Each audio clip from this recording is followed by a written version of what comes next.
మళ్ళీ మారీచుడి దగ్గరికి వచ్చాడు. ఎన్నైనా మళ్ళీ తయారయ్యావన్నాడు మారీచుడు. ఏం మనసు మార్చుకుని వెళ్ళావు, మళ్ళీ ఏం బుద్ధి పుట్టింది అంటే పూర్వ బుద్ధి అని చెప్పాడు. నువ్వు ఎలాగోలాగా మాయ చేసి నువ్వు రామలక్ష్మణ అక్కడి నుంచి పంపించు, ఎలా మాయ చేయాలో చెప్తాను. నీకు మాయ జంతువు వేషం వేయడం తెలుసు, నాకు తెలుసు.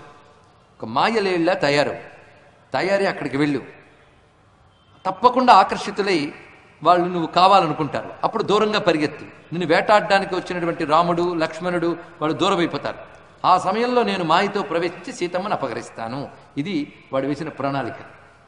వెంటనే మొత్తం మీద నీ రాజ్యంలో మంచి చెప్పేవాళ్ళు లేరని నాకు ఇప్పుడు తెలుస్తుంది. రాజుకు దుర్బుద్ధులు పుడితే పుట్టవచ్చుగాక, కానీ వాడిని సవరించగలిగే మంత్రులు లేనప్పుడు ఆ రాజును ఎవడు కాపాడలేడు. మొత్తానికి నీ రాజ్యంలో సరైన మంత్రులు లేరు. లేదా నీకు హితమైనది చెప్తే నీకు నచ్చదని నీకు ప్రియమైనది చెప్తున్నారా అన్నాడు. చూడండి, లోకంలో రెండు రకాల మాటలు ఉంటాయి. మనకు నచ్చకపోవచ్చు కానీ క్షేమం కలిగిస్తాయి. కొన్ని మన క్షేమం కలిగించవు, నచ్చుతాయి. కానీ మన ప్రయోజనం కోరేవారు మనకి నచ్చేవే చెప్తారు కానీ హితమైనవి చెప్పరు. ఎందుకంటే మంచి చెప్పారు అనుకోండి, వాడి మీద మనకు కోపం వస్తుంది. ఎందుకు అది వాడిని కాస్త పొగడిస్తూ మీరు చేసింది ఏదైనా సరే మంచిదే అని చప్పట్లు కొడుతుంటే వీడు హాయిగా గడిపవచ్చు. అలాంటి వాళ్ళు ఎక్కువ మంది ఉంటారు. కానీ నచ్చినా నచ్చకపోయినా సరే నీకు హితమైనదే చెప్పేవాడు దొరకడు, వినేవాడు దొరకడు, తెలుసుకున్నారు. ఆనాడు వాల్మీకి రామాయణంలో రాసిన శ్లోకం ఈనాటికి నిజమవుతోంది. చూడండి ఇక్కడ. అందుకే మానవులు అనే వాళ్ళు ఉన్నంతకాలం రామాయణం ఉంటూనే ఉంటుంది. మానవ స్వభావాలే అదే రామాయణంలో చూపిస్తున్నారు. సులభాహ పురుషా రాజన్ సతతం ప్రియవాదిన అప్రియస్య చ పథ్యస్య వక్తా శ్రోతా చ దుర్లభ. రామాయణంలో సుభాషితాలు అని తీస్తే కొల్లలు కొల్లలు రత్నాలు రాలుతాయండి, మీ పిల్లలకి ఇవ్వండి, బాగుపడతారు. తెలుసుకోండి, ఇదో సుభాషితం. సృష్టిలో ఇష్టమైనవి చెప్పేవాళ్ళు చాలామంది దొరుకుతారు. కానీ ఇష్టం లేకపోయినా హితమైనవి చెప్పేవాళ్ళు దొరకడం కష్టం, వినేవాళ్ళు దొరకడం కష్టం.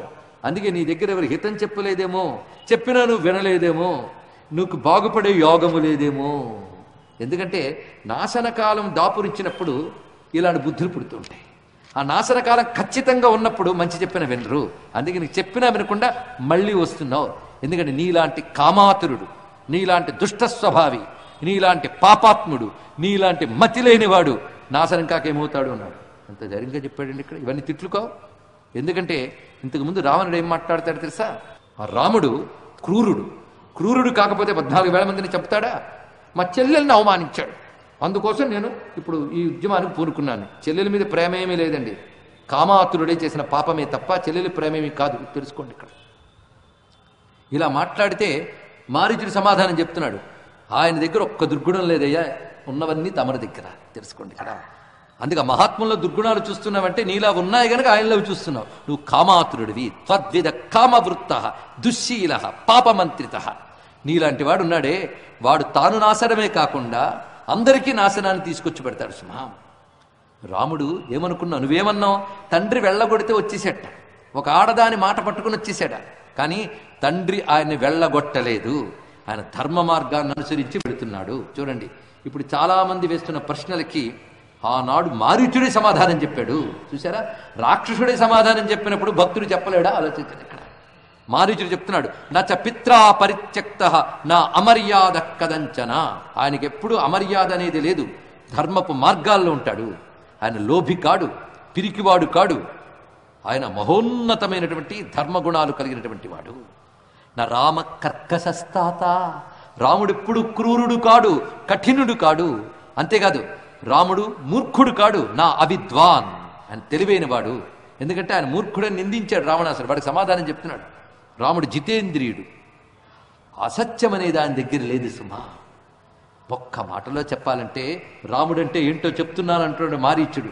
ఆనాడు మారీచుడు చెప్పిన మాట నేటికి రామభక్తులు మంత్రంగా చెప్తూ ఉంటారు. మారీచుడు నోట పలకబడుతున్న రామతత్వం చూడండి. రామో విగ్రహవాన్ ధర్మ సాధు సత్య పరాక్రమ. గొప్ప మాట చెప్పాడు. రాముడు విగ్రహవాన్ ధర్మ.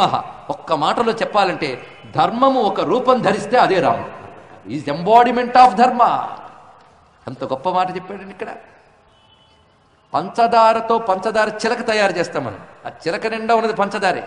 అలాగే ధర్మము రాముడనే రూపం ధరించింది. రాముడు నిలువెల్లా ధర్మమే, రాముడి నుంచి ప్రకటింపబడే ఇదంతా ధర్మమే. రాములను ఇసుమంతా కూడా అధర్మం లేదు. రాక్షస ప్రవృత్తి ఉన్న వాళ్లకు తెలియదు, అదే విషయం. సాధువు సత్యపరాక్రమ, రాముడు సాధువు సత్యపరాక్రముడు. అంతేకాదు రాజా సర్వస్య లోకస్య దేవానాం మగవానివ, ఏదో ఒక భూమికి రాజు అనుకుంటున్నావా, సర్వలోకాలకి ప్రభువతడు. ఇక సీతమ్మను అపహరిస్తానంటావా, ఆవిడ రాముడి చేత రక్షింపబడుతోంది, అది తెలుసుకో. అంతేకాదు సీతమ్మకున్న శక్తి ఎలాంటిదంటే తనను తాను రక్షించుకోగలిగిన శక్తి ఉన్నది సీతమ్మ. ఈ వాక్యాలన్నీ రామాయణ రహస్య శ్లోకాలు, గుర్తుపెట్టుకోండి. ఇవి తెలిస్తే రామాయణం మనకు కొత్త కోణంలో కనబడాలి. అంటే సీతారాములు చేతకాని వారు కారు, వాళ్ళని వాళ్ళు రక్షించుకోగలరు. అయినా చేతకానట్టు ఎందుకు ప్రవర్తించారంటే లోకాన్ని రక్షించడానికి అలా ప్రవర్తించారని మనం అర్థం చేసుకోవాలి. అందుకే సీతమ్మ గురించి మారీచుడే ఇంత గొప్పగా అర్థం చేసుకుంటే మనం ఇంకెంత అర్థం చేసుకోవాలో చెప్పండి. ఇక్కడ సీతమ్మ సామాన్యురాలు కాదా తల్లి. రక్షితాం స్వేన తేజస, తన పాతివ్రత్య తేజస్సుతో, తపశ్శక్తితో, ధర్మముతో తనని తాను రక్షించుకుంటున్నది. అంతేకాదు సీతమ్మ ఒక మండుతున్న అగ్ని జ్వాల. ఆమె దగ్గరికి వెళితే మెడతలా తగలాడతావు, జాగ్రత్త. అంటే సీతమ్మ అగ్నిగా కనబడింది ఎవరికి, మారీచునికి. అంటే దీన్ని బట్టి తెలుసుకోండి, సీతమ్మే అగ్ని.